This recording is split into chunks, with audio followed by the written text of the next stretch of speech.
So the first time that I actually realized that I was different, I think I was about 5 or 6. My mom told me that I came back from kindy. And I sort of came back and I just, put my bag away and then went to the mirror to look. My eyes are wide open. I see you clear.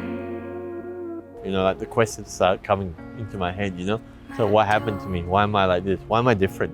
Touch the same floor. Our world has been shaken on. Established in 1984, Craniofacial Australia is a not-for-profit charitable foundation that was founded by South Australian of the Decade, Professor David AC. Probably the best example that I can think of, a little boy who had a facial deformity, and he was in a village in a developing country. They didn't know what to do with him, and so he was tied up outside while everybody else went about their daily work. He had no language. He just used to grunt and make noises. Some people came upon him, and so they managed to bring him to Australia. And that young man underwent a series of the most complicated medical interventions and support, and ultimately he had an education. He looked sufficiently well and functioned sufficiently well. He has a wife, he has children, he is the manager of a hotel in Sarawak, and he has a full and prosperous life.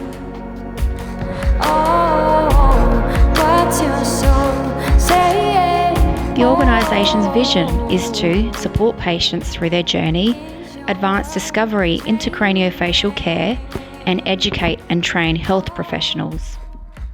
Human beings with these craniofacial deformities who have been considered to be worthless in the past, locked up in madhouses, now are shown to be highly intelligent, capable of having full and productive lives. And even if you are the sort of person who thinks only in terms of their economic excellence, then that checks out as well. They will produce more than they take.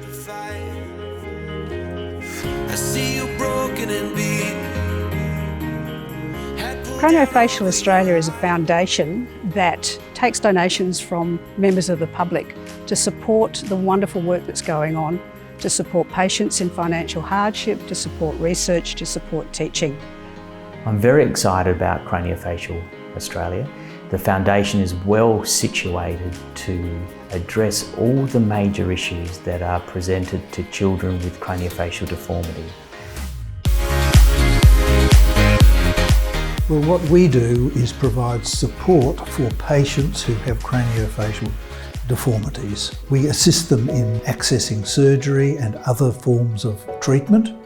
How we support patients is really from the time of diagnosis. So when a child is born and there's an obvious deformity, that is a huge impact on the mother and the father and their family.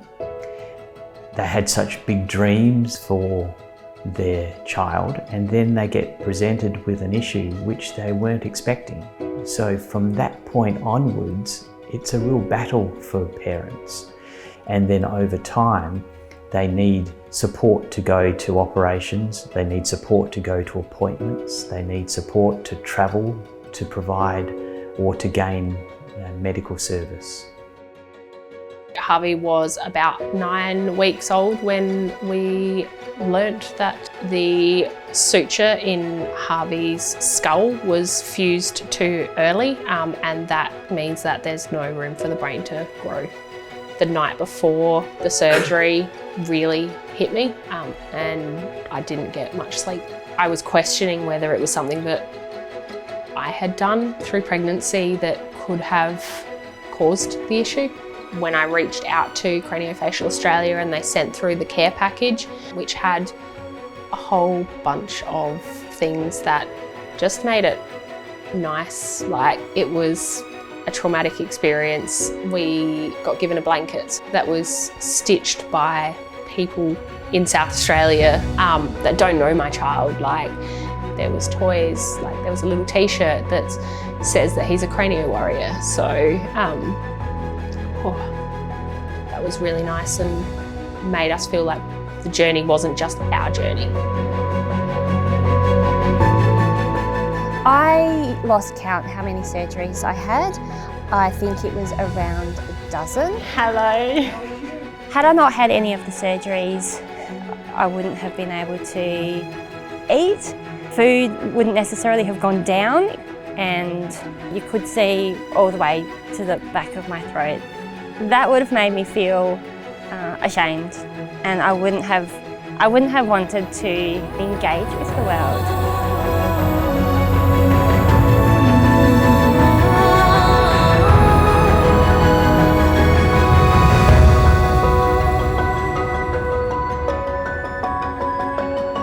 Very fortunate that the Craniofacial Foundation has provided us some funding. What the funding has given us is the ability to employ people within the laboratory and also to buy in the resources that we need to perform the experiments on some of our model systems.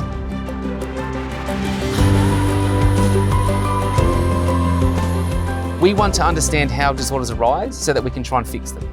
But even better for us would be to try and stop the disease before it arises. Right? So if we can get preventative medicines in place, that would be our major outcome.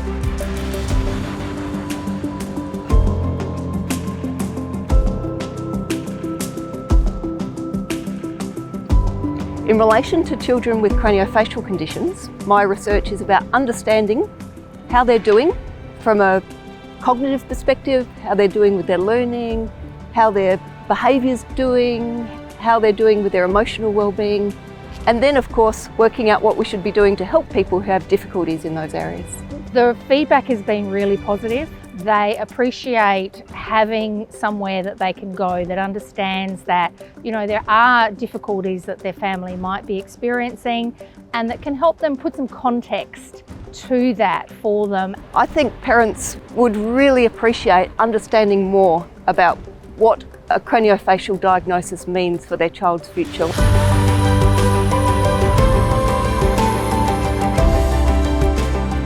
Children with craniosynostosis could have various mutations. What this causes is an overgrowth of bone in the plates in the cranium. So what we're trying to do is shut that process down by inhibiting the bone forming process in these growth plates, and that allows the brain to grow naturally to its full potential. It's been quite exciting actually. The money that we've got from the Craniofacial Foundation and also from the NHMRC has allowed us to progress in this field, and we've been able to actually inhibit the fusion of the sutures. The research that we're doing is leading the field in this area, and hopefully we can either reduce the types of surgeries that are being done or eliminate those in the future. Education is really needed in this work because of the very rare nature of the craniofacial deformity. A lot of this work was sorted out in the early 1960s. Professor David spoke of Paul Tessier. Then literally the next level would be Prof David, and he was one of the first to do this work within Australia. Now that knowledge and experience has been handed down, and it's important for us to continue that educational process because the outcomes for patients are much better.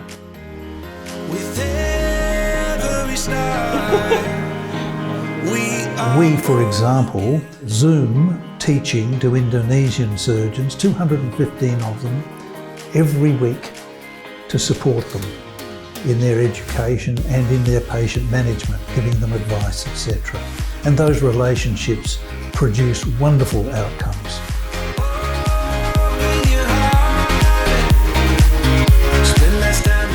We have been involved in educating in a formal fashion in every state of Australia, both people who are involved in facial trauma, in cleft lip and palate, and almost in every other aspect of craniofacial surgery, and that continues to this day.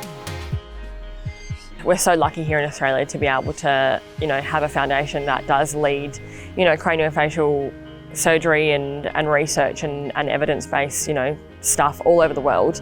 That message is being spread overseas, and all the young kids and the families overseas also get the amazing support that we have available to us here in Australia. It's really important because it literally changes lives.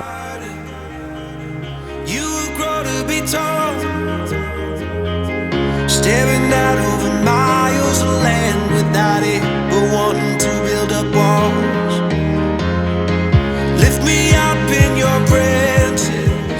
impact of what we do now is probably even greater than it was in the past, because we are endeavouring to extend knowledge worldwide, extend service worldwide.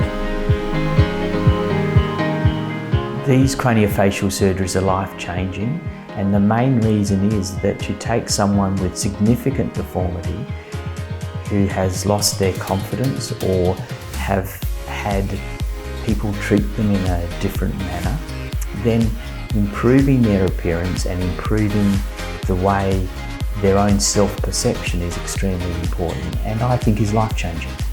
The work of the Craniofacial Foundation is about funding good causes. So if you think about anybody you walk past in the street, faces are the obvious place you initially start to look at a person, and they can be so deceiving as to what lies behind that face and what hardship that person may have encountered. And what can we do better for them to restore their hope and restore their dignity? And we can do that, and we have been doing it, and we will continue to do that because it's just so important for each and every case that needs our support.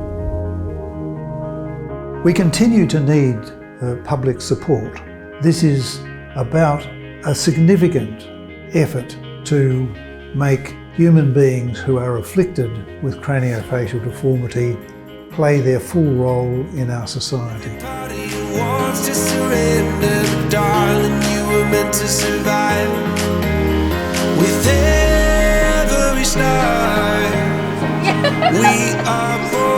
For people who are thinking about supporting the foundation, I would say do it.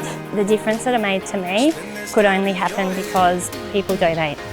And so please do, please support them.